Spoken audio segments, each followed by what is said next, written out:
Bonjour. Excusez-moi d'être chrétien. Pardonnez-moi plutôt de pasticher le livre d'André Frossard. Excusez-moi d'être français. Excusez-moi d'être chrétien. C'est une fâcheuse habitude que j'ai prise depuis que j'ai vu le jour. Façon de parler, je n'ai rien vu du tout. Et dont je n'ai jamais réussi à me corriger de cette habitude. Et je sais ce qu'elle a de fâcheux. Les journalistes, et d'autres aussi, même chrétiens d'ailleurs, se chargent régulièrement de me le rappeler. Je suis raciste, antisémite, je hais les musulmans, j'ai collaboré avec le Reich pendant la Deuxième Guerre mondiale, je crache sur la femme adultère à défaut de lui jeter la pierre, je méprise les parents de l'enfant avorté, j'ignore celui qui a commis l'erreur matrimoniale et qui se pavane avec une autre, je vomis le mot et dénonce ma voisine qui n'est pas allée à la messe dimanche. Je suis réactionnaire et il est logique que je vote extrême droite. Il n'y a pas d'orgueil à être français, dit Bernanos. Je pense qu'il en aurait dit autant des chrétiens.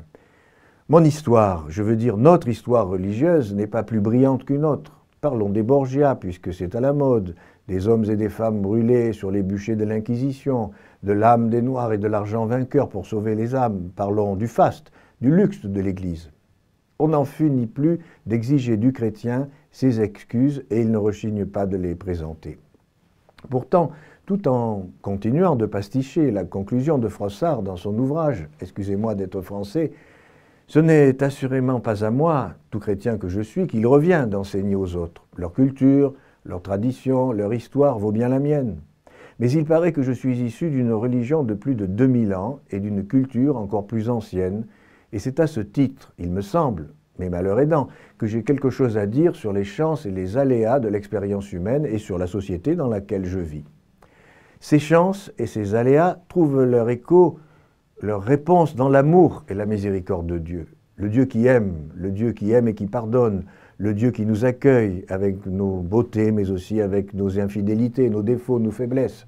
Ce Dieu qui nous accueille avec l'Église tout entière dans cette démarche d'abandon dans l'amour, le pardon, la charité, la vérité.